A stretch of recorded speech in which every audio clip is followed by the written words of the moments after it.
You are watching Access LaPorte County Channel 97. Coming up next is the August 6th meeting for the LaPorte County Board of Commissioners. You can find more information for this meeting by visiting www.accesslaportecounty.org. Welcome everyone to the LaPorte County Commissioners meeting Wednesday, August 6th, 2025 at 10 a.m. If everyone would stand for the Pledge of Allegiance, and Mr. Campbell, if you would lead us in. I pledge allegiance to the flag of the United States of America and to the republic for which it stands, one nation, under God, indivisible, with liberty and justice for all. Roll call. Connie Grammarosa, President. Present. Steve Hollifield, Vice President. Present. Member Joe Haney. Present.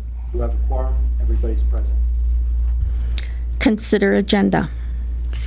I'd like to amend the agenda with a couple items. Under new business, add discussion about appointing Director of Facilities instead of interim, and Eric Gibson for the insurance update on that. Excuse me, can you be a little clearer on that? As far as on what? Which Eric one? Gibson and, Oh, we're going to update for the anthem because we have well, to give, I think that you're going to have, I don't know that it's an update, it's whether you guys are going to It's a approve it. we're going discussion. to approve it, yeah. Yeah, so that would go under old business. Old business, Yes. okay. So that'd be So if old we can business add that. one. All right. I would also like to add to the agenda. So we had 10A, which would be the consider health insurance proposals. Commissioner Hollifield mentioned, as well as would facilities director fall under old business or new business? Old. Or We could put that under 10B. I think old business is fine. Okay. Then also like to add then 11G, consider clarification of meals and food items for per diem travel, and 11H, discussion of attorney assignment for Fagan versus Board of Commissioners. I'll second that. so we have a motion and a second. All those in favor say aye. Aye. Aye. Aye. Moving on. Consider approval of July 16th, 2025 meeting minutes. Make a motion to accept the minutes as presented. This- Second. And then also for the July 30th special meeting minutes. Make a motion for that also. Second. So we have a motion to approve the July 16th and the July 30th meeting minutes. All those in favor say aye. Aye. Aye. Consider claims. Payroll in the period ending 7/25/2025. Payroll ending 7/25/2025, $1,555,725.48. Motion to approve payroll is presented. Second. So we have a motion and a second. All those in favor say aye. Aye. Operating expense claims, $2,460,109.35. Make a motion to accept the claims as presented. Second. We have a motion and a second. All those in favor say aye. Aye. Aye. Public comment. Public comment is now open.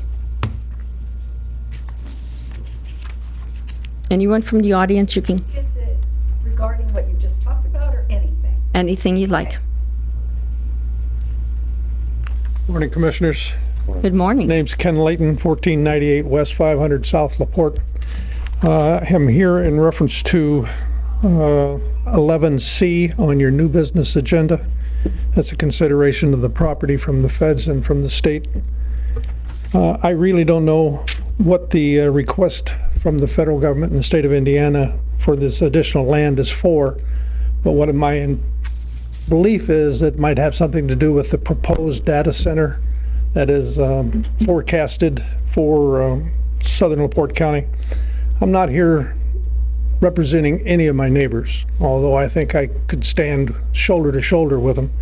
And the data center proposal, as it was presented to us at a business meeting here, left a lot to be desired in a lot of our minds. In other words, we don't know what's happening, and it was apparent that night there was a lot of people here that didn't know what was happening. There was a presentation put on by Mr. Reardon as to the data center that's in Hammond and the benefits thereof, specifically monies for the County of Lake and the City of Hammond. And I'm quite sure the additional assessed valuation will help LaPorte County as well. But it's one of those not in my backyard things for those of us that live in that area. We're not against the data center, but we think that it belongs inside the KOP where you're trying to gain additional acreage. The KOP has been a project of mine, and I see Commissioner Houston in the back that worked very hard and very diligent on getting it where it is today, or set the wheels for it to be where it is today. We believe that this data center that's where it belongs, is inside the KOP or KID, whatever you want to call it.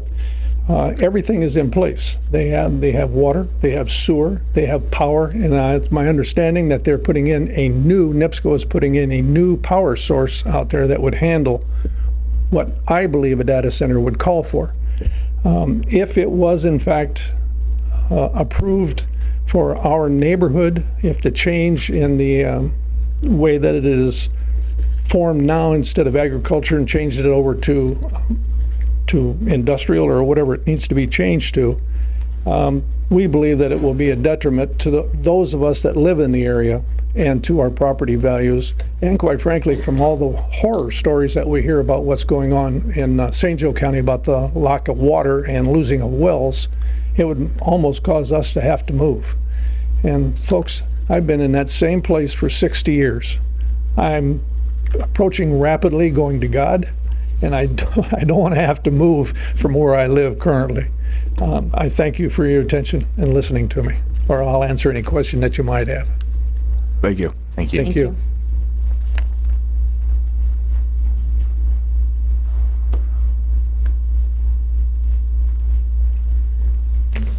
Good morning. Rip Lidlow, 1103 West 19th. Actually, I live in the township of Scipio Township, but in the city of LaPorte. Certainly, it's hard to follow the stature of Mr. Ken Layton here. But my concern also is this data plant and the proposal of that on the property of 39 between 4 and 500 South.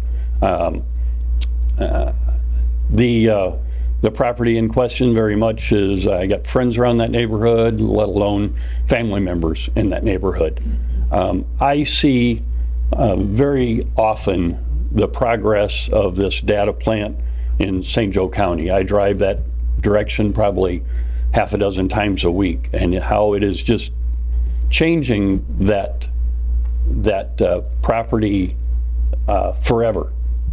And I hate to see property in our county, let alone in that neighborhood, change forever, because it will be. I don't begrudge the Nelson family of trying to have generational money, but I believe the data center should be in a industrial park like KIP. Mr. Reardon, I've known him, maybe he didn't know me quite so well, but I've watched him. The presentation was very good, but it was in city of Hammond under an industrial park, probably in an area where there was dirty ground from previous industry. But what a great place to put it. But I just don't think that seeing it in that location is the best. I was lucky enough to have both my grandkids with me the other day going to South Bend, and I pointed out to the one that lives in that area. And I said, Kendall, this is what a data plant looks like. And she says, I don't want that in my backyard. So, you know, I hope I have a few more years, but those people are the ones that it's going to change forever. Because that St. Joe County, that's just going to keep going and going and going over there. And it'll reflect onto Highway 20, no doubt in my mind. But I appreciate the time, the effort, and certainly hope that the commission will see fit that if a data plant does happen, that it goes in the KIP area. So thank you very much. Thank you. Thank you.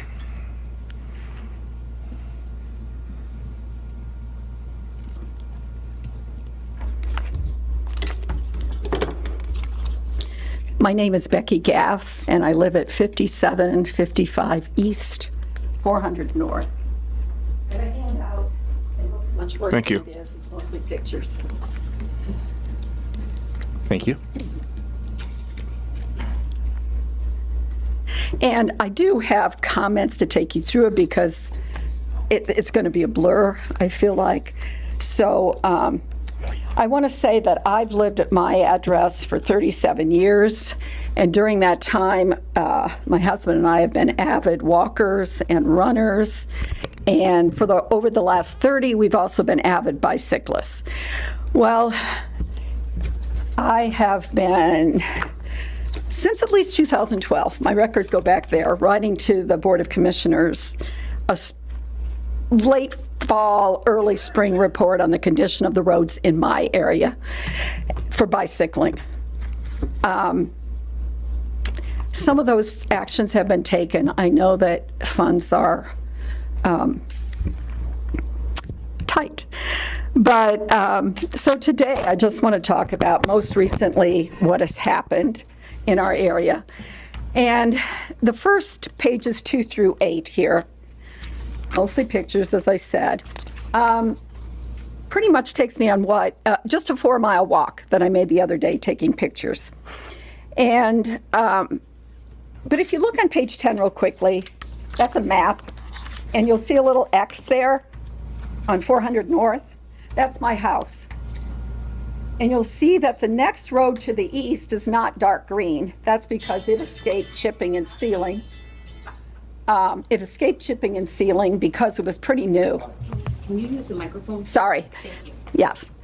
It was not chipped and sealed. So that's why I could bike a mile and go back multiple times to get 16 miles or whatever, but I'd have to go back and forth 8 times. So anyway, I'm proceeding on my walk east. That first mile, great.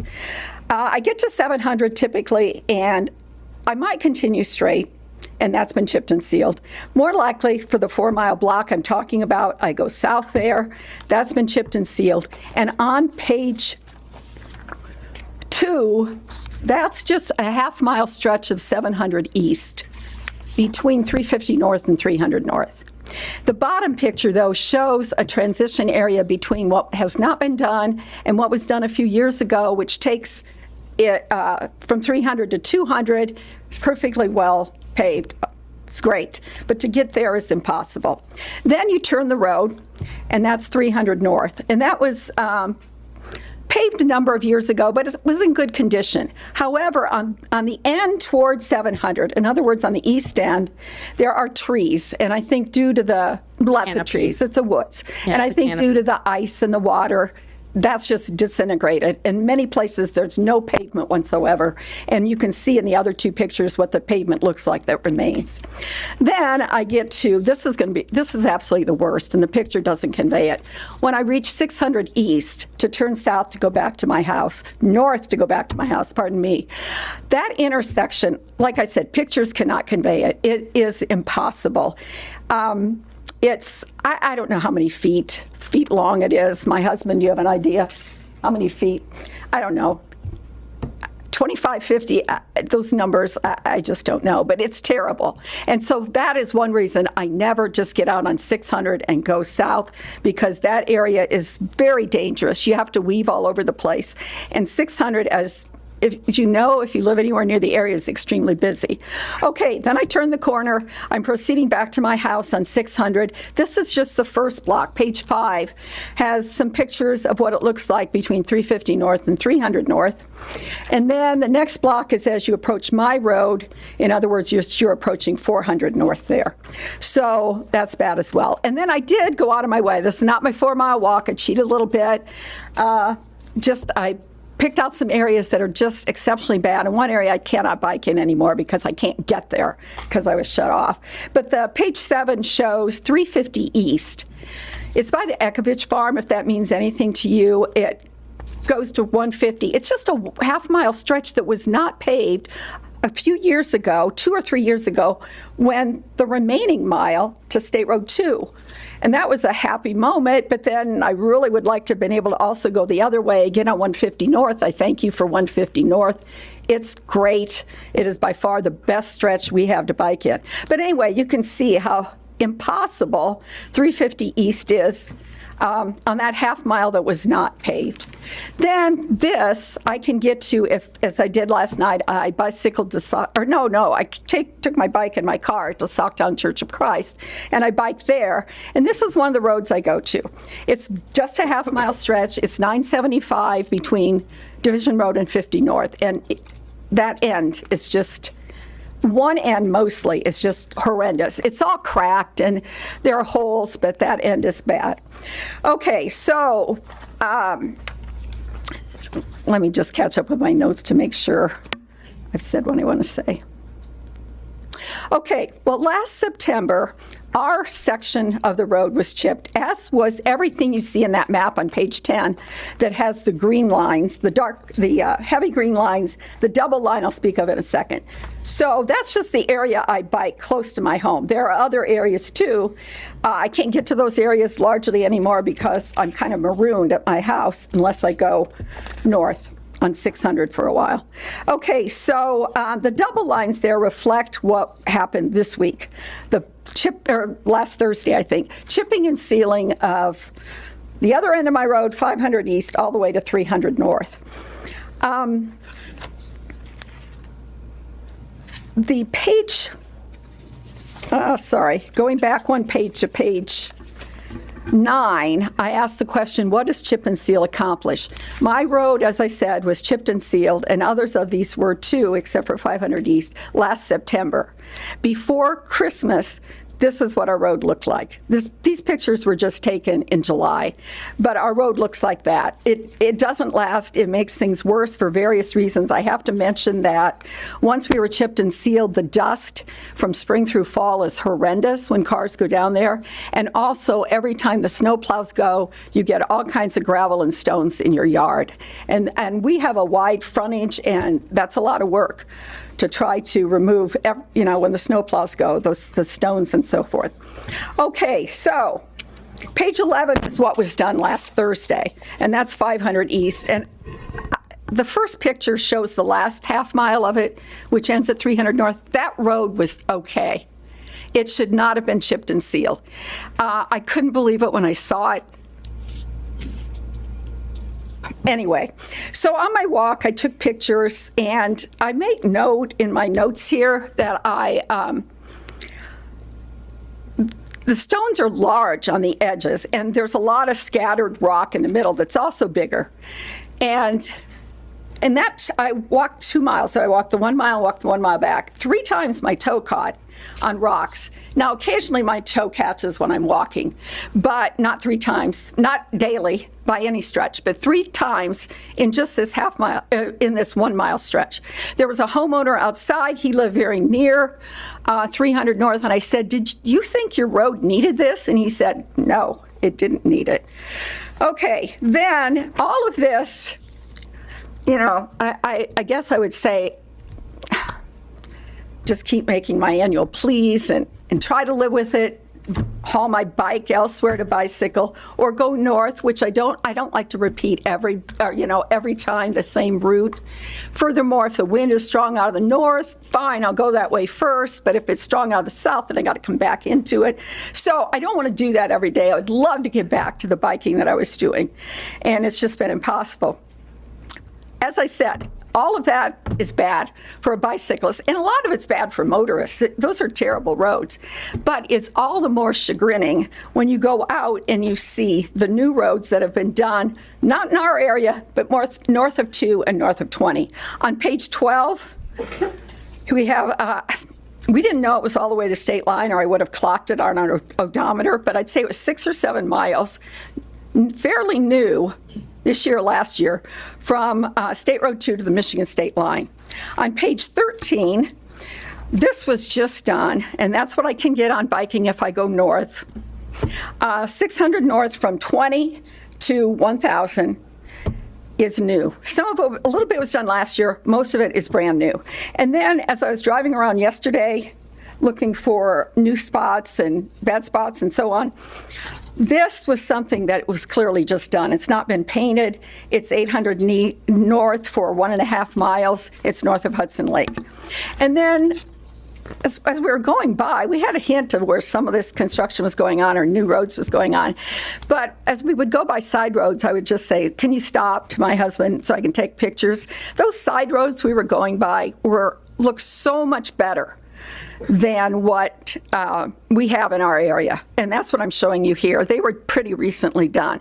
The other thing is my husband and I get in the Orchard Country bike ride every May, and that goes, you know, it takes up at the fairgrounds and it goes on that side of the county, both north and south of State Road 2. And largely those roads were quite good. Some were new this year. So my plea is that soon we begin getting not chipping and sealing, which I don't see any advantage to it. It doesn't last.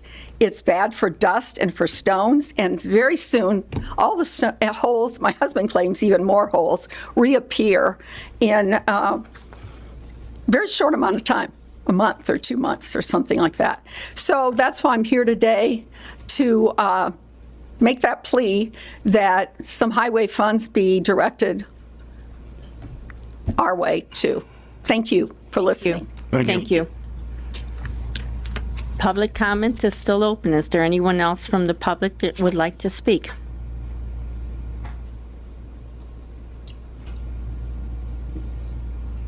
Come on up.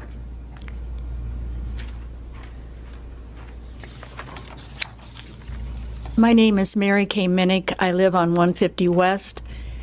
I would be looking at the data center every morning, hearing it every night, so no, I don't want it out in our community.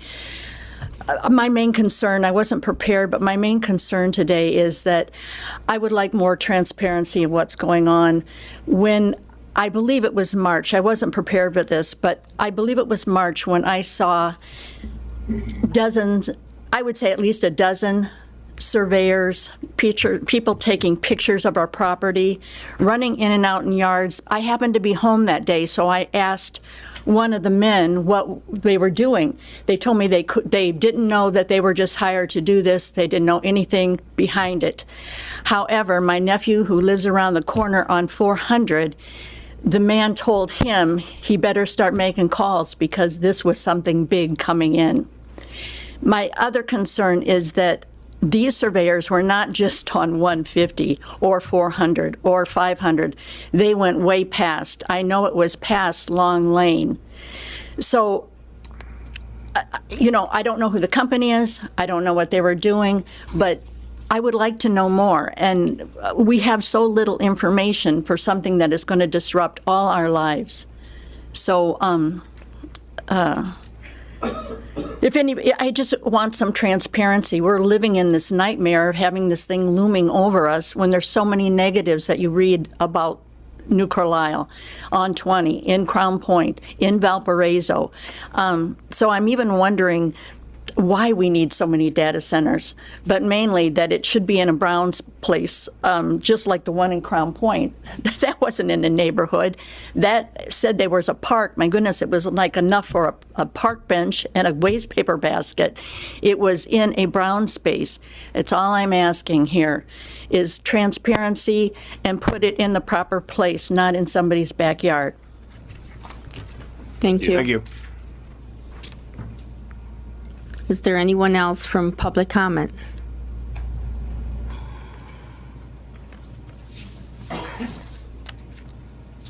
Seeing no one coming up, we're going to close public comment, and we're going to move on to department head comments.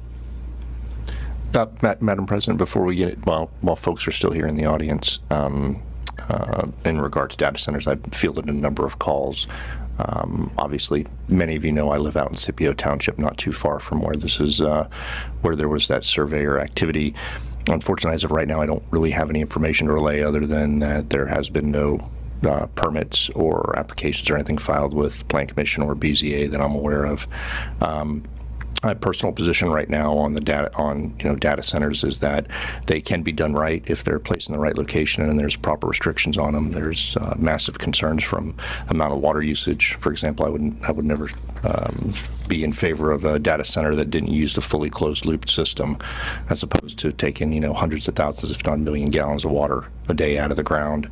There's another huge concern, obviously, is electricity draw, and how much electricity it's using and how that affects our grid and our distribution lines as well. So, and obviously the other side of it, the tax abatements. These data centers need to go in somewhere, and if one's gonna come, let's say, into KIP, which probably is the ideal spot for one.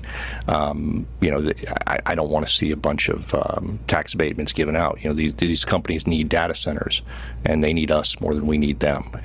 So giving away the store to get one of these things isn't something I would support either. So I hear all of your concerns, and I'm right there with you. There's the potential for a data center to be done right is definitely there, but the potential for downfalls, as we see, it's a neighboring county or some other places around either the state or the nation. If it's not done not just transparently, but with a large magnifying glass over every step of the process, there could be a lot of negative outcomes from one. So definitely hear what everybody's saying, and it's definitely a high priority item for myself as well. Thank you. I've fielded numerous calls and emails also about this. No one has come forward with any plans yet.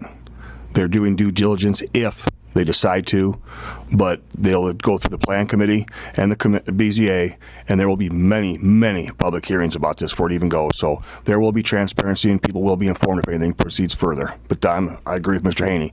If you put them in, they're an industrial project. They need to go in KOP or any other industrial site, which is already a brownfield to start with. So that's all I can say. As the president, we did have a data center work group.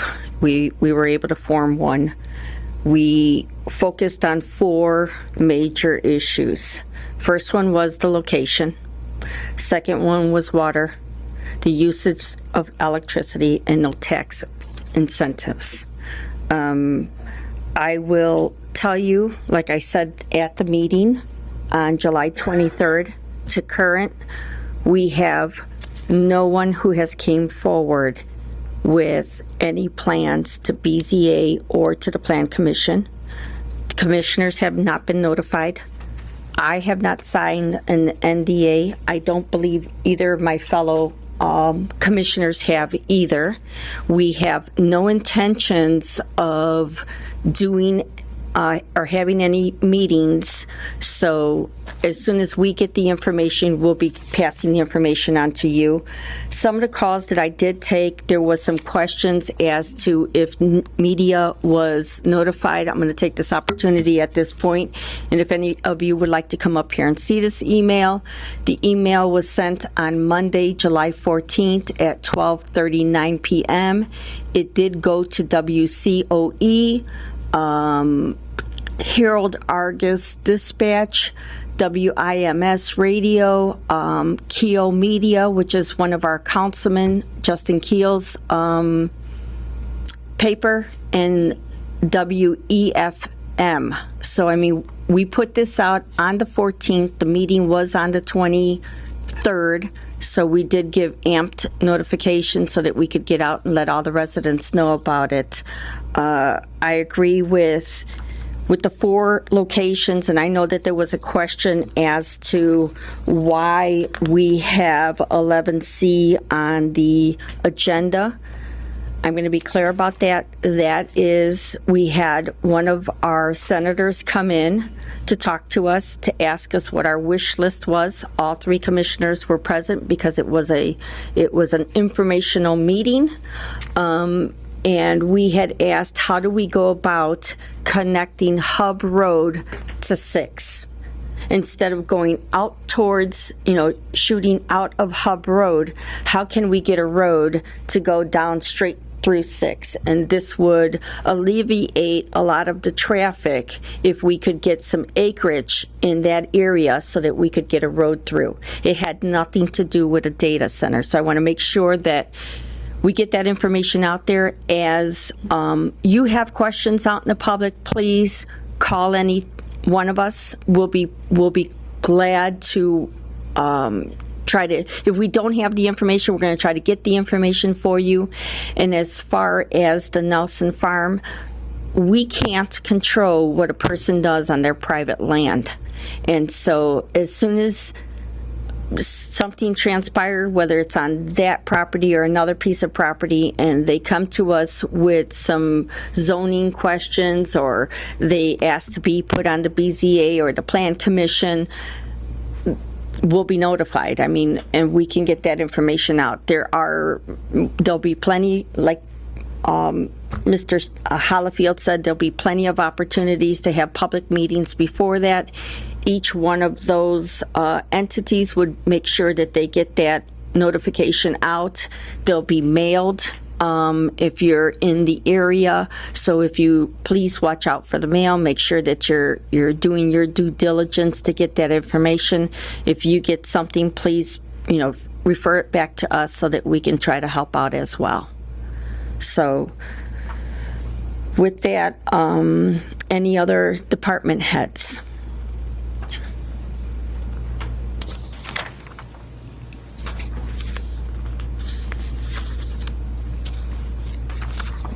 Mike Rosenbaum, County Auditor. I was originally just going to speak about one thing, so let me start with that. Next Tuesday, we have an open, 2 actual demonstrations. We are meeting with Right Stuff. They are what is called a time management system. It is not just about time clocks. So a lot of people, when they hear time management systems, they think it's about time clocks. No, it's also about maintaining employee records, work records, whether they're taking days off for vacation. It's also a system that will feed right into our payroll system and can eliminate manual error. So we are first meeting in the morning at 9:30 with those other parts of with those departments that already have some sort of time management systems. Some of them do use time clocks, but whatever, we would like to have them help us compare, because without their knowledge, we're not going to be able to make an informed decision. Then in the afternoon, we've asked all the other departments that don't have it, come down, find out what it's about. And again, I'm going to repeat, it's not about, if you do not use a time clock, it's not about that. Some people are immediately just throwing out, well, we're not going to participate. Well, you will have to, because it's the only way you're going to get paid. The system allows for us to take any county employee and maintain their records as far as vacation days, vacation time, sick days, comp time, whatever it is that we can want to do, it can help us do that. So it is this is the reason for this system is it works with our Lao financial system and Lao payroll system that we use, and it is very detailed oriented for each department. So on an annual cost of under $50,000, we can put this in play and eliminate a lot of problems and meet internal control standards. And some of the issues that we've come across so far this year that we don't want to be magnified, we just want to help and get the best thing. This project was looked at a year ago, and we came in with a project that was going to cost $350,000 the first year. This one, the first year, will cost just over $100,000 because implementation itself starts at $40,000 if we do it all at once. If we break it down, we add $5,000 each time. I don't plan to break it down. I plan to do it all at once. And then, depending how many time clocks we have, that would be the variable to take it over $100,000. So this is information that we've just been able to gather. We're in our budget process, so I'm letting sure that all the department heads who received an email a couple weeks ago, I'll send out another email today, again, re-inviting them, and they did get from HR, they did get an invite through their emails. The second thing I'd like to talk about, and I didn't know it was going to be on the agenda, but I think... Can I just go back to the first thing? Sure. I just want to make sure that it's understood that you're rolling this out with HR. So HR, We're rolling out with not only HR, we're rolling it out with IT, because both are involved. Okay. So they are also been involved with what day we could have the meeting, and they're also involved in learning about what software needs are, what needs are for our computer systems, and HR they're the ones who actually sent the invite out, so that tells you that no, we're but I working just with want to them. make sure, because HR is out today, and so you've Yeah. come before us, but you've but been it was- working with other departments as well. Absolutely. Thank you. So now on to the second thing. I didn't know that you were going to add it to your agenda, so let me give you a little idea of what's been going on. You're talking about, we have a resolution from 2013 that has to deal with our reimbursement of expenses while traveling, and then you put down something about clarification of meals. I want to tell you what we're doing as an overall. The council early in the year wanted to increase the fees to increase the reimbursement for meals, which is great because maybe whatever decision they want to do, we'll go with it. But we've had several recommendations from different agencies because I see some abuse in what's going on after I've been reviewing 6 months, 7 months now of expense reports that we can avoid. The state has a policy that when it comes to meals, they actually allocate dollars per meal. They do a $46 a day, 10 for breakfast, 13 for lunch, and 23 for dinner. The one proposed, the amount proposed is more than that by the council, so we'd have to figure out the numbers. The reason why they do this is because if people are traveling, they only get like a half a day's worth, so for only during the period that they're traveling.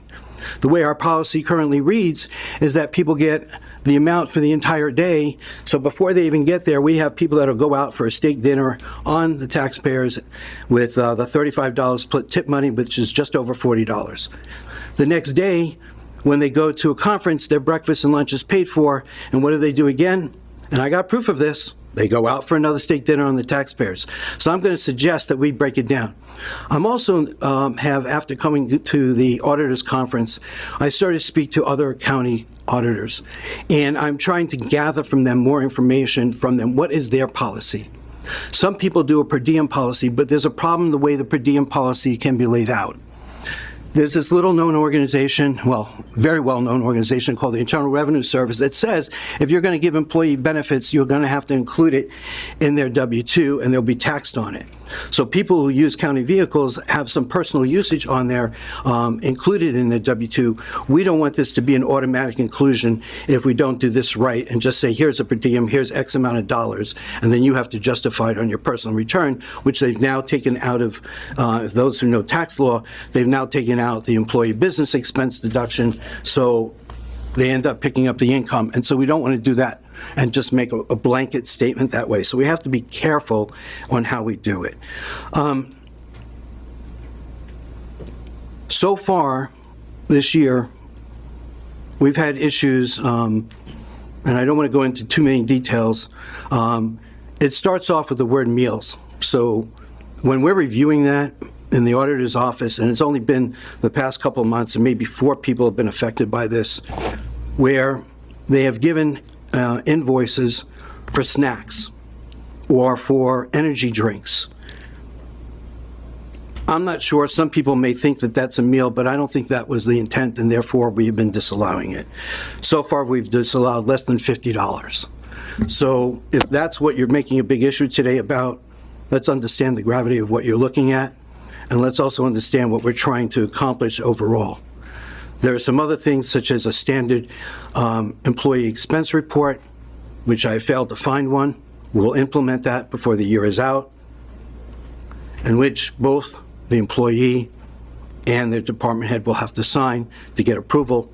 Right now, we're working on what systems have been in place, and we're trying to get the department heads to now start signing off on those, even if it's just a list of invoices. So thank you for your time. And we're continuing to work on that, and we're going to hopefully have a draft resolution of this. If it's not going to happen before the council's meeting at the end of this month, but it might happen early September. Thank you. Thank you. Thanks, Mike.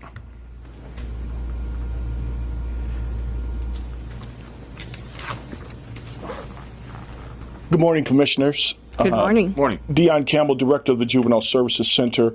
I'll be brief this morning. I just came by to say thank you for all that you've done for the Juvenile Center. We're very appreciative of your efforts. Our roof, which you helped us to secure, is beautiful and working very, very well, and we're very, very appreciative of that. Also, the new gym, which you came and walked us through the process and helped to secure for us, that'll be implemented very, very soon. And I just felt it necessary to come by and say thanks when we see effort like this out of our commission. Commissioner Hollifield, on behalf of the center, we want to thank you for what you did for us. We had some drainage issues that happened, and the leadership that you showed by coming in, getting dirty with the workers and orchestrating that. I know you're laughing, but it means a lot to the employees when they see someone get down and do what they do. And we just want to just say thank you. I know we live in a crazy world where people don't say thank you, basic foundation, but we're very, very appreciative of your leadership and how you've walked us through some things. I also wanted to, before I sit down, I wanted to commend our interim facility manager, Angie Davis. She has been a joy to work with. She has been very, very professional in what she does. She gets back to us. We're getting things done at a very fast and efficient rate. And also, even though her employees are very irritating sometimes, they're very fun. And it's just been a joy to work for her. And I just want to commend her for the job. Thank you for giving me the time. Thank you. You're welcome.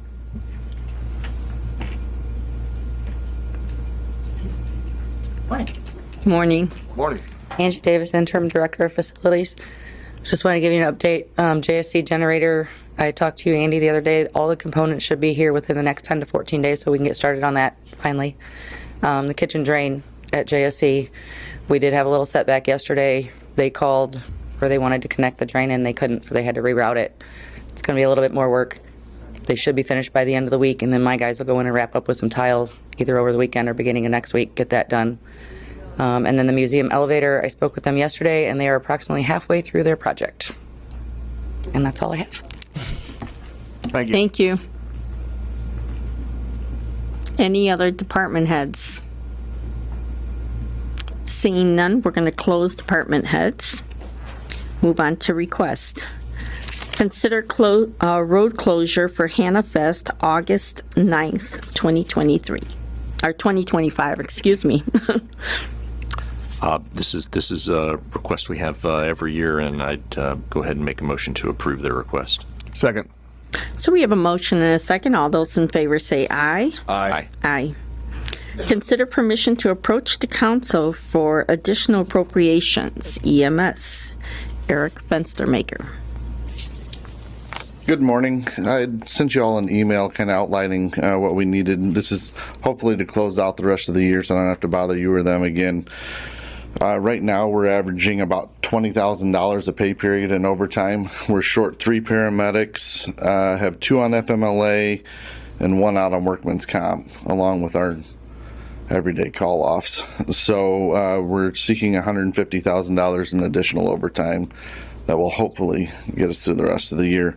Also, our annual computer replacement schedule we have made out this year is for all of our modems that are in all our vehicles so we can do our patient care reports.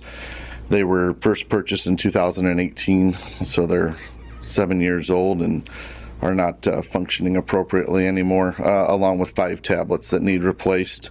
And the third item is for winter coats. We last purchased those in 2018, and they look terrible. So I'm asking permission to approach the council for funding. Make a motion and give you permission to approach the council. Second. We have a motion and a second. Any questions? Hearing none, all those in favor say aye. Aye. Aye. Thank you. Thank you. Old business. We added 10A. Consider what we're going to do with the insurance. So we're going to have Eric Gibson come up here and give us some options. Good morning. Thank you all for your time. Do you guys have the comparisons I sent? Yeah? Yes. All right. Fantastic. All right, so I sent over a lot of documents to you guys, so appreciate your time looking through all of those, which included the UMR Berkeley renewal, so that's the current program that you guys have, the Anthem proposal, the GIS consulting agreement, our business associate agreement, and then 3 separate comparisons. You guys may have already figured out that we're going to be spending most of the time on this comparison here. That's got the orange highlights at the top. None of these numbers have changed since the last time we spoke, just so you know. So the current program is through UMR and Berkeley, and you have Prime Therapeutics as your PBM. The proposed is here on the far right side. It's actually a package deal through Anthem. So Anthem would be the third-party administrator, the stop-loss carrier, and the pharmacy benefit manager. You'll notice that the stop-loss contract is the exact same, with the exception of the actual contract length. So you guys currently have a paid contract just due to the time that you guys have been with Berkeley. And you'd be moving to a 24/12 contract, which is very common in a stop-loss arrangement. So if you look down at the annual premium, which is highlighted A, Berkeley and UMR came in with about a 10% increase. Anthem is offering a little over 9.5% increase. On the administrative costs, it's almost about even, so pretty well flat there across the board. Where the difference really is here on the expected and maximum claims cost. So on a maximum claims liability perspective, the current program is offering a 16.1% increase, and Anthem is coming in at about 13.8%. Which means the entire program expected total costs. The current program is 13.1, which is the renewal offer, which is about a little over 14.5%. And then Anthem is offering about a 12.5% increase at 12.9, which is roughly $235,000 delta in the total plan cost there. The other benefit to going to Anthem is there is no non-premium funding that would be needed, so that would be an additional savings of about $127,000 for the county. Any questions? We had a great discussion the other day and went through this at length, and I appreciate your diligence on bringing these to us here this morning. Yeah, thank you so much. I had a great conversation. You showed me some things I wasn't quite sure how they worked, and I appreciate everything you've done for us. Thank you. And so our attorney has reviewed the contracts. Yes, they're sufficient. No Okay. problem. So what would be the pleasure of this board? I'll make a motion that we take the Anthem policy. I'll send the recommended Anthem policy, yeah. I'll second that. So we have a motion and a second. Any more questions? Hearing none, all those in favor say aye. Aye. Aye. Thank you. Thank you so much. Just send us over the contracts that we need to sign and we'll get them taken care of. Yes, ma'am. Thank you. Under old business B, we did decide we were going to put the maintenance director under that. Yeah, that's Okay. Anywhere's fine, but yes. So appointment, a discussion about appointment for the maintenance director. I think before we get into a situation where, with the HR, where it took multiple months, I think we move Ms. Davis up to permanent director. She stepped in the shoes, filled them great well. She knows the building. She's tackling everything on a day-to-day basis. The staff seems to work well with her. When I was at the juvenile center, I mean, they all was just like one giant oiled machine. So I'd make a motion that we appoint her as full-time director instead of interim. I'll second that, and just for discussion, at the current interim position, it's holding up a couple layers of staff as well to get the rest of the facilities department fleshed out. So we have a motion and a second. Do we have any more discussion? Hearing none, all those in favor say aye. Aye. Aye. Aye. Congratulations. Moving on, new business. Consider open door to housing Eli Lilly grant, and Mitch Bishop will be presenting that. Our plan commissioner. Planner. There you go. Good morning. Yeah, the county's fortunate we received a $115,000 grant with a partnership with the Unity Foundation, Eli Lilly grant, opening doors to housing. For our portion of that grant, it was a much larger grant. It was roughly $3 million, $115 coming to us to offset the cost of our 20-year comprehensive plan effort, which started 2 months ago or so, and we'll finish up in September of next year, October, September next year. So I know it's been reviewed by your attorney guy, DiMartino. I think it just requires one signature on page 6 of the document. But the effort has started with the comp plan.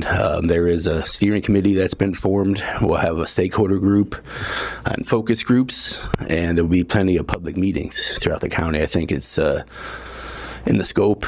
I believe there's 4 or 5 public meetings scheduled. So, any questions? That first meeting, public meeting, is going to be October 14th. That is true. That was the schedule yesterday. In this room, 5 to 7. Yes. Open house format, I think, for the first one. Yeah. We have any, do we have a motion, or is this more informational? No, you need a motion. Make a motion, we accept this grant. Yeah. Second. We have a motion and a second. Any questions? Hearing none, all those in favor say aye. Aye. Aye. Thank you. Consider proposed settlement in the matter of David Heredia versus LaPorte County. I believe the attorney will be presenting. Yes, so this was a claim that was filed by Mr. Heredia, a former employee of the county at Community Corrections. The underlying matter was handled by Mr. Friedman. Typically, in employment context, it's usually a lot of motion practice, and so the county filed motions for summary judgment. All of them were granted except for one, so the matter was set for trial. Mr. Friedman has been in negotiation with the other attorney for the plaintiff's counsel, and he's making a recommendation for the board to agree to a settlement for $19,875, which in legal parlance, we call that the cost of defense. So if we were to go forward from here to trial, the cost would be much more than that. And the potential downside is that if the plaintiff were to get an award of $1, then there's attorney fees that the county would have to pay to the other side. So I've reviewed the documents. I think it's a fair resolution for that matter to be resolved, because the risk on the other side could be a lot higher. Thank you. In that case, I would make a motion to approve the proposed settlement in the matter of Heredia versus LaPorte County. Second. We have a motion and a second. Any other questions? Hearing none, all those in favor say aye. Aye. Aye. Consider correspondence with federal and state officials requesting donation of 500 acres of access acreage from the U.S. Department of Defense and a donation of 1,000 acres of access acreage from the Indiana Department of Natural Resources, better known as DNR, to LaPorte County to add needed acreage for development of KIP Industrial Park. And I believe we already explained that that would be basically just to put a road through it so that we could have it exit out to 6. What's the pleasure of the board? Make a motion, we proceed with that. I'll second for discussion. I haven't yet seen the correspondence. Are there, Mr. DiMartino, are there any strings attached or anything along those lines for this? I've not been in the loop on this. This has not been on Mr. Reardon, have you been involved with this? Yes.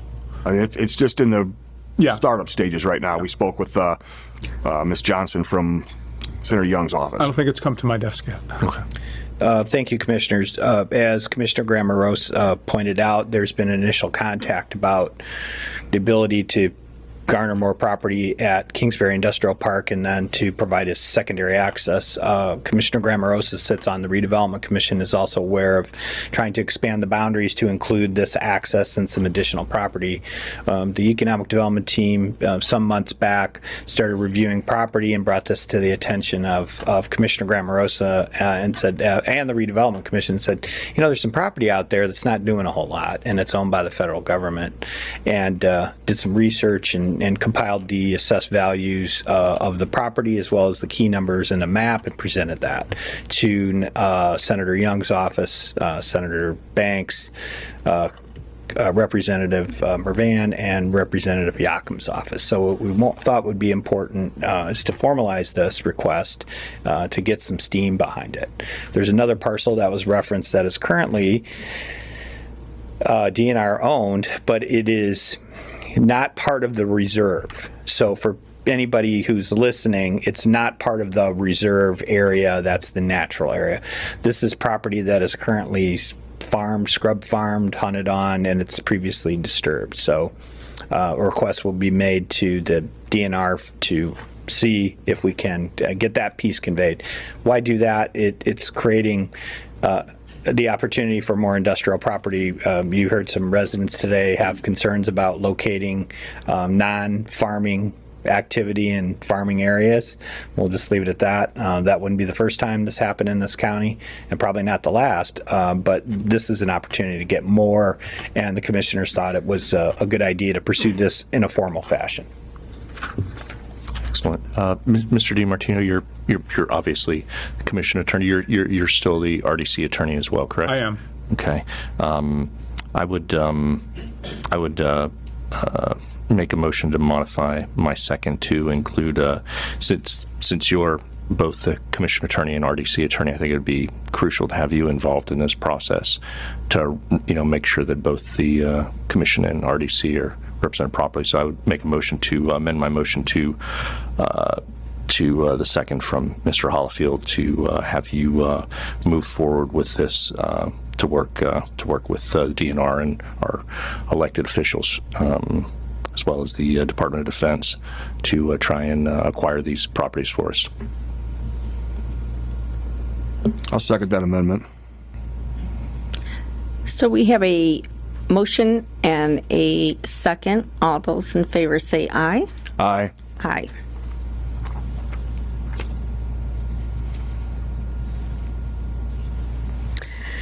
Consider restoration project on the museum doors. Mr. Hollifield will be presenting since he's the liaison. The last month's meeting, maybe even the previous one before that, the board brought to the attention they'd like to refinish the doors in the front of the museum. They're starting to look a little worn, tired, and historical, so to speak. And they informed me they have the funds of their own to do all the work. And that includes taking the doors off, putting the barricade up there, and then put the bars across for security. And the only issue that I had with any of that is make sure you stay in charge, let us know, and talk with Ms. Davis at Building Maintenance so she knows what's going on. And like I said, they've got 100% of the money for themselves, and I make a motion that we accept this. I'll definitely second that. Those are some nice heavy doors out there. Need to take care of them. We have a motion and a second. All those in favor say aye. Aye. Aye. Thank you. Thank you. Thank you guys for all you do out there. We appreciate it. You can come up. Sure. This is unrelated, but I know I've talked with Steve about this, and I don't know if he's brought it up to you.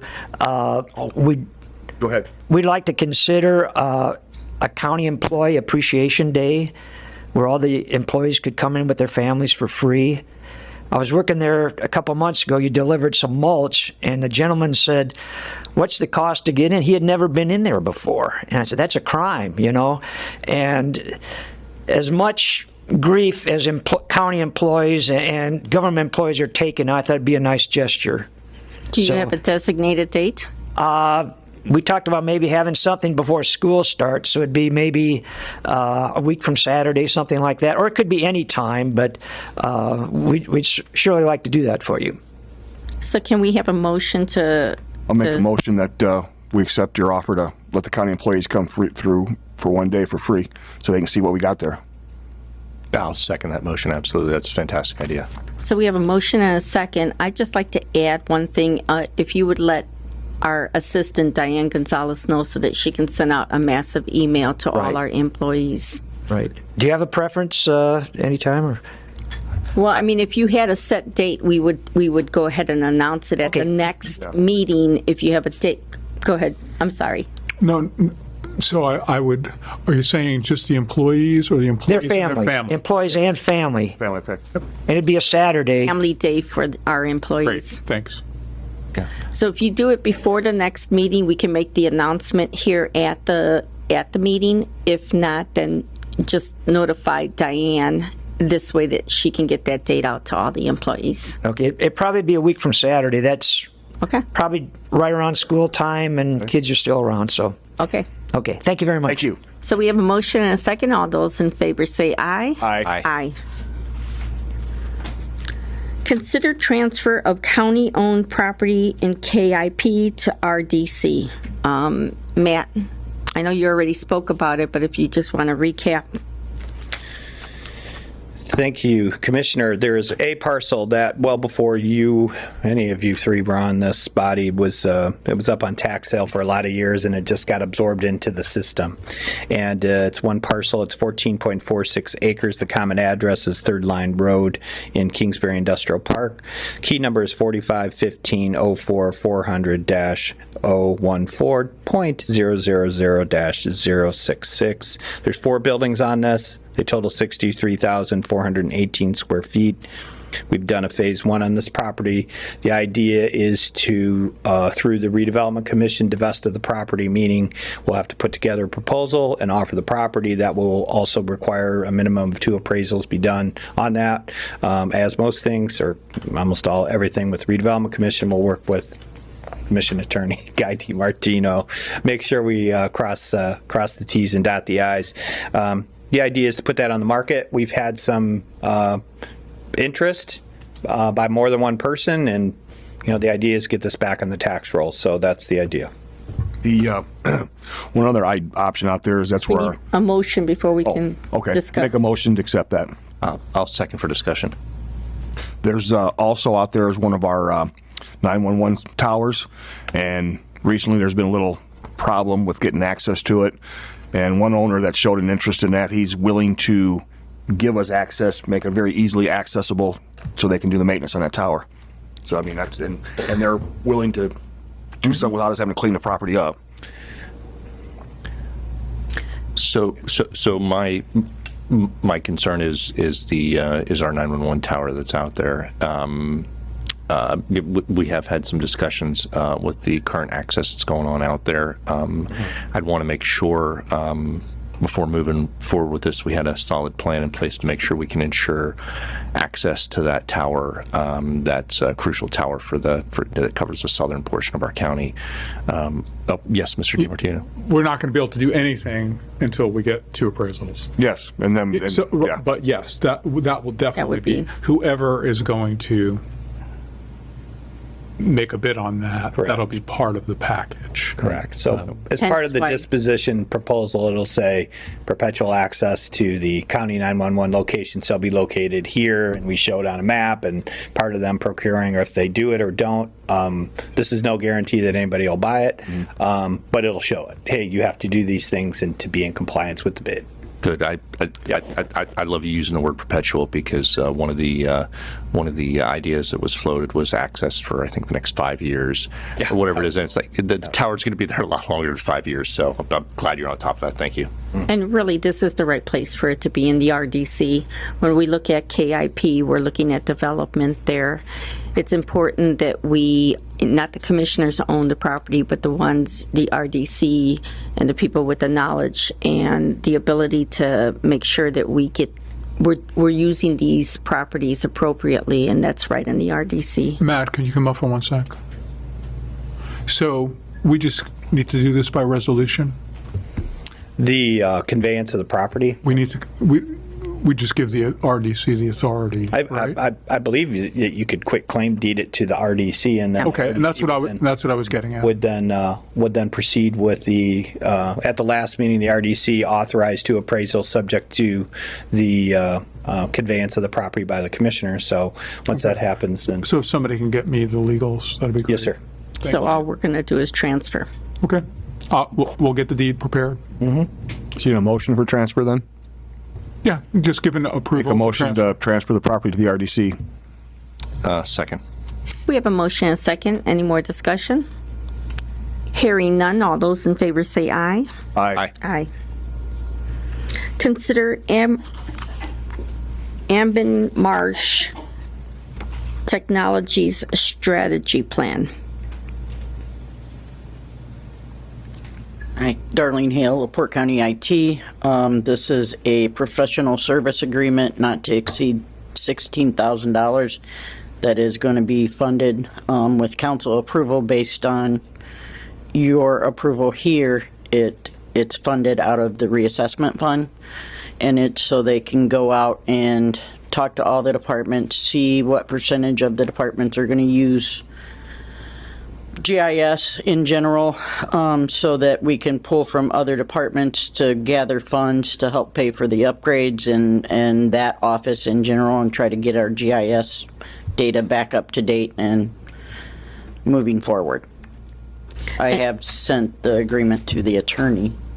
And the strategy plan is also to figure out whether we need updated equipment or not. We definitely need updated equipment, but that's later. Okay. What's the pleasure of the Mr. board? Demon Attorney, the contract appears fine? I've reviewed it. Everything's fine. Okay. And it only requires one signature, the president, and she could sign that digitally if that is approved. What's the pleasure of the board? I'll make a motion to accept this. I'll second. We have a motion and a second. Any other discussion? Okay, this is, at the last council meeting, this is going to help determine that which department pays which percentage of Correct. Dan's salary in the future. Okay, Yes. that's what I thought. And they've already approved funding based on the approval Okay. here. Yep. So we have a motion and a second. All those in favor say aye. Aye. Yes. Thank you very much. Thank you. Under 11G that we added, the discussion of the per diem. So folks eat different meals, sometimes at different times. Sometimes, rather than go to a sit-down restaurant, they may prefer to go to the grocery store, get some cold cuts, or just a bunch of sandwich meat, something like that. If you're depending on the type of diet you're on, I think I feel like the intent of most of these, and before becoming commissioner, I've been in the private sector for pretty much all my life. The per diem rates were assigned for food, period. So if somebody wants, the topic of an energy drink came up, but if you want to get your caffeine from an energy drink instead of a large cup of coffee, that's kind of a personal choice, whether you're drinking coffee or an energy drink. When it comes to food items, as long as they're actual food items, obviously beverages, not including alcohol, of course. But, if somebody wants to go to the grocery store and, prepare their own meal in their hotel room as opposed to going out to a restaurant, I don't necessarily see an issue with that. As long as people are legitimately spending on food that they're going to consume during these trips, I don't think. And I've never seen any issue. When I was a traveling clinician for a large medical company when I was right out of school, and I stayed in a hotel where they extended stays back at the time. I'm not even sure if they're still around anymore. They had a kitchen and everything, and there were a lot of times where I would, cook breakfast in the hotel room myself or do something for dinner. I never had a problem from any of the corporate folks, at Baxter that had any issues with my expense reports from that. So I don't think there would be any issue with that, and I would make a motion just to clarify that meal reimbursement or food and meal reimbursements are for restaurants or any food items that are purchased at a grocery store or wherever else. As long as they're legitimately food items. I'll second for discussion. My parents owned a couple of restaurants over the years. And when you look at a menu, if you've got food allergies or something like that, it's kind of hard to determine what's in that food. So sometimes a lot of people feel more comfortable, like you said, going to a store and purchasing something that they know what the ingredients are. They can cook them in home. So I don't, now Starbucks coffee, I might not have a problem with that. I mean, I don't drink coffee, so that's probably... Wait. Don't you be bashing on coffee. Well, just a matter of clarification. This is just for discussion. If you're going to do something, you're going to have to clarify that ordinance. Okay. So, but this is just discussion. Thank you.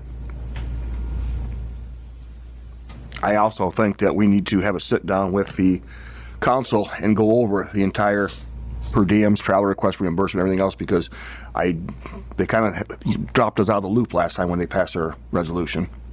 I think so too. I think that's an excellent idea for a temporary stopgap. Mr. DiMartino, you think it would be appropriate to? So you're going to define meal as food?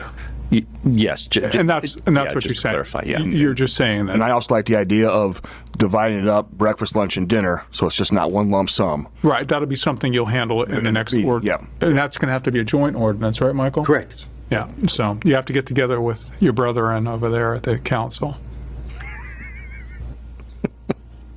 Not a problem. So So then do I is need the to remake that motion, suggestion or does that we it- have, Yeah, just get either a joint, either a workshop or something to do with the council. And I don't know that you need a motion, but it's the position of the commission today that a meal is food, and food should be, when analyzing it for this purpose until the new ordinance, that those are synonymous. Very good. Thank So you. if somebody wants to eat Snickers bars for dinner, that you're cool with that.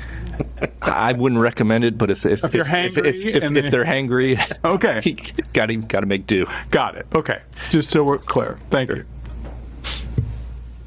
so we don't have to make a motion, and then I'll go ahead and I'll schedule something with the president of the council so that we can get a joint session and then try to hammer this out.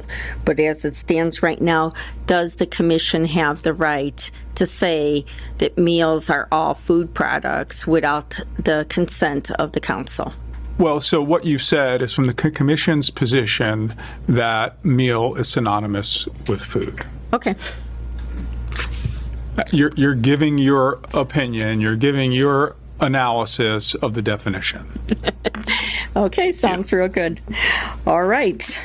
Motion to adjourn. We have one more. Yeah, we have one more item, 11H. Oh, sorry. What was the last one? 11H, discussion of the attorney assignment for okay. Fagan versus Board of Commissioners. Okay, so open for discussion.